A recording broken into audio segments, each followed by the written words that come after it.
6 जनवरी 2025 वाले दिन सुबह को 11:15 पे डेविड मोरो नामी शख्स अपने अपार्टमेंट की बालकनी में बैठा पैसिफिक ओशन के नज़ारों का लुत्फ ले रहा था। हमेशा की तरह ये एक नॉर्मल दिन था। इतने में उसके अपार्टमेंट से करीब 5 मील दूर पैसिफिक पैलिसेड्स की पहाड़ियों पर उसे भड़कती हुई चिंगारियों के साथ आग नजर आती है। देखते ही देखते सिर्फ 1 घंटे के दौरान ये आग इतनी फैल गई कि धुएं ने पहाड़ को पूरी तरह से छुपा दिया। सैटेलाइट व्यू में देखा जाए तो सबसे पहले ये आग पैलिसेड्स के पहाड़ों पर रिपोर्ट हुई थी, लेकिन उसके चंद घंटों के बाद ये ईटॉन, हर्स्ट, केनेथ, गेटी, स्किरबॉल और सैन फर्नांडो के एरिया तक फैल गई। जिस वक्त ये आग लगी उस वक्त यहाँ 100 किलोमीटर्स पर आवर की हवाएं चल रही थीं, जिनकी डायरेक्शन इनलैंड से ओशन की तरफ थी।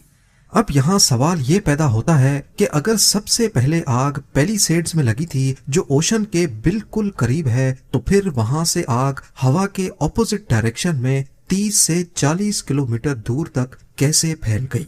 एमटीवी की वीडियोस में एक बार फिर से खुशामदीद। नाजरीन, इस आग ने टोटल 38,000 एकड़ या फिर 150 स्क्वायर किलोमीटर के एरिया को उजाड़ कर रख दिया है। 12,000 से ज्यादा बिल्डिंग्स और घर तबाह हो चुके हैं और 1,80,000 लोग अपने घर छोड़ चुके हैं। ये लॉस एंजलिस की हिस्ट्री में सबसे तबाहकुन आग है, जो अभी तक इस वीडियो की प्रोडक्शन के दौरान भी पूरी तरह बुझाई नहीं जा सकी। आग को बुझाने की हर मुमकिन कोशिश नाकाम होती दिख रही है। वाटर बॉम्बर्स एक वक्त में 45,000 लीटर पानी फेंक रहे हैं, जो इस आग के सामने चंद बूंदों के बराबर लगते हैं। वाटर बॉम्बर्स की मदद से स्पेशल केमिकल भी फेंका जा रहा है, लेकिन कुदरत के सामने सारी मेहनत बेकार होती दिखाई दे रही है। कैलिफोर्निया, जहां पहले से पानी की कमी है, जिसकी वजह से अक्सर फायर हाइड्रेंट्स खाली पड़े थे, 7 अलग अलग एरियाज में फैलने की वजह से फायर फाइटर्स और उनका इक्विपमेंट भी डिवाइड हो गया। और ऊपर से 70 से 100 किलोमीटर पर आवर की हवाएं जब आग पर पड़ी तो ये आग और ज्यादा भड़कने लगी। लॉस एंजलिस वाइल्ड फायर फैलने की असल वजह जानने से पहले देखते हैं कि कैलिफोर्निया में इससे पहले कितनी बार वाइल्ड फायर्स ने हमला किया है। पिछले 25 सालों के डाटा में देखा जाए तो कैलिफोर्निया वाइल्ड फायर का हॉट स्पॉट रहा है। ईयर 2003 में सैन डिएगो काउंटी में सीडर फायर ने 2,73,000 एकड़ पर हमला किया। 25 अक्टूबर से भड़कने वाली आग ने 4 नवंबर 2003 को दम तोड़ा। 2017 में टब्स फायर ने 36,000 एकड़ जला दिए और ये भी अक्टूबर के महीने में लगी। दोबारा 2017 में थॉमस फायर ने 2,80,000 एकड़ राख बना दिए। ये आग दिसंबर में शुरू हुई और जनवरी में खत्म। 8 नवंबर 2018 को कैंप फायर ने 1.5 लाख एकड़ जलाए और 17 दिनों के बाद 25 नवंबर को खत्म हुई। इसी तरह 2020 में ग्लास फायर ने 67,000 एकड़ पर हमला किया और ये भी सितंबर में शुरू होकर पूरे महीने बाद अक्टूबर में खत्म हुई।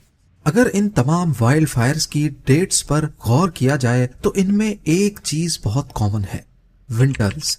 यानी ये वाइल्ड फायर्स सर्दियों के महीने में ही लगी हैं और अभी लॉस एंजलिस वाइल्ड फायर भी पीक विंटर्स में ही लगी।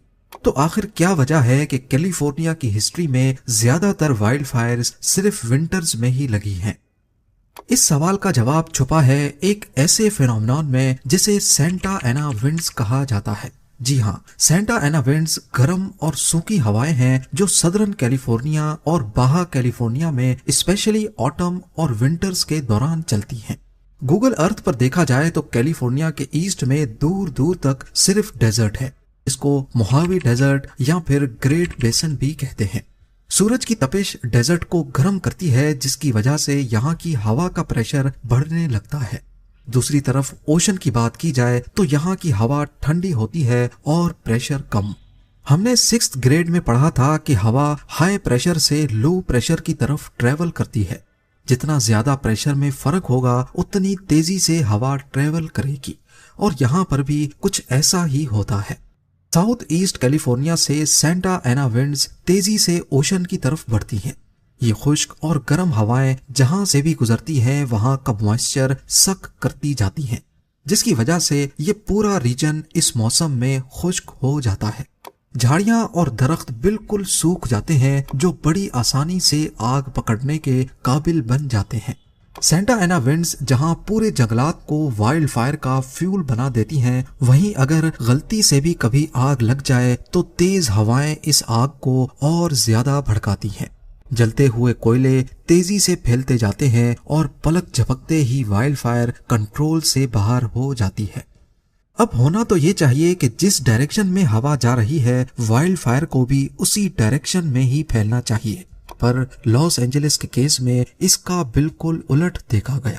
سب سے پہلے آگ پیلیسیڈز کے پاس دیکھی گئی جو اوشن کے قریب ہے، اور بعد میں یہ ان لینڈ ایریاز میں پھیلتی گئی۔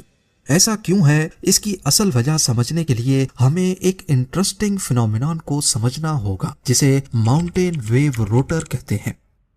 پہاڑ کی وہ سائیڈ جس پر ڈائریکٹلی ہوا آ کر ٹکراتی ہے اسے ونڈ ورڈ سائیڈ کہتے ہیں، اور پہاڑ کی دوسری سائیڈ جہاں ہوا کو جانا ہے اسے لی ورڈ سائیڈ کہتے ہیں۔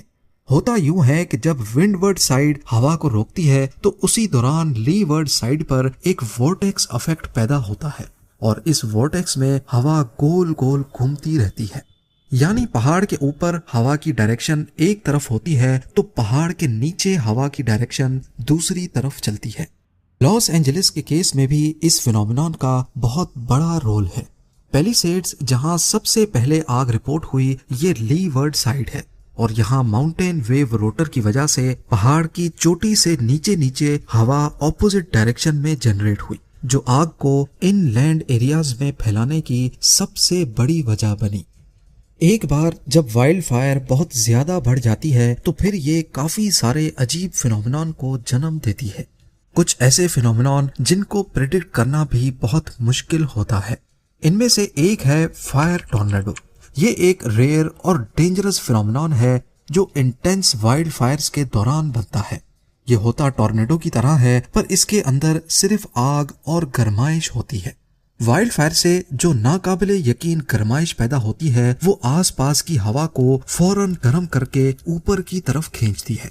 گرمی کی وجہ سے گرم ہوا بہت تیزی سے اوپر کی طرف اٹھتی ہے اور نیچے سے ٹھنڈی ہوا اس جگہ کو بھرنے کے لیے آتی ہے۔ یہ اپ ڈرافٹ ایک روٹیشنل موشن کریٹ کرتا ہے جو آس پاس کی سوکھی جھاڑیوں کو فائر ٹورنیڈو میں کھینچ کر وارٹیکس کو اور بھی زیادہ دہشت ناک بنا دیتا ہے۔ اب یہ فائر ٹورنیڈو علاقے میں چلنے والی ہوا پر حاوی ہو کر اپنے اندر خود کی ہوا پیدا کرنے لگتا ہے، جس کی ڈائریکشن کا اندازہ لگانا بھی بہت مشکل ہوتا ہے، لیکن زیادہ تر چانسز ہوتے ہیں کہ یہ پہاڑ کے ساتھ ساتھ اوپر کی طرف وائلڈ فائر کو بڑھائے گا۔ وائلڈ فائر ایک حقیقت ہے اور کلائمیٹ چینج کی وجہ سے آنے والے سالوں میں یہ زیادہ فریکوینٹلی پائی جائیں گی۔ امریکہ کے پاس وائلڈ فائرز کو کنٹرول کرنے کے لیے لیٹسٹ ٹیکنالوجی بھی موجود ہے۔ سب سے پہلے انفراریڈ کیمراز سے وائلڈ فائر کے ٹیمپریچر اور اس کے پھیلنے کا ریئل ٹائم ڈیٹا لیا جاتا ہے۔ سیٹلائٹس کی مدد سے آگ کی سائز اور لوکیشن کو مانیٹر کیا جاتا ہے۔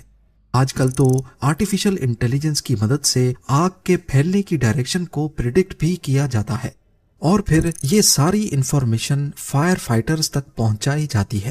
فائر فائٹرز کوشش کرتے ہیں کہ جہاں آگ لگی ہے اس کے ارد گرد کیمیکل اسپرے کریں تاکہ آگ زیادہ نہ بڑھ سکے، پر لاس اینجلس میں فائر فائٹرز پہلے ایک ایریا کی آگ کو کنٹرول کرتے تو ہوا کے ذریعے آگ دوسری جگہ تک پھیل جاتی تھی۔ امریکہ کی ہسٹری میں پہلی ریکارڈڈ وائلڈ فائر سال 1871 میں میشیگن کے پاس لگی تھی۔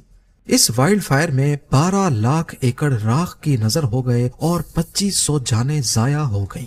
1871 کی پیسٹیگو فائر سے لے کر آج کی لاس اینجلس وائلڈ فائر تک نیچر ہمیں اشارہ دے رہی ہے کہ آگ پر قابو پانا آج بھی قریب ناممکن ہے، لیکن اگر ہم قدرت کو سمجھنے کی کوشش کریں اور کلائمیٹ چینج سے لڑنے کے بجائے اس کے حساب سے چلنے کی کوشش کریں تو شاید وائلڈ فائرز کا سلسلہ دوبارہ سے تھم سکتا ہے۔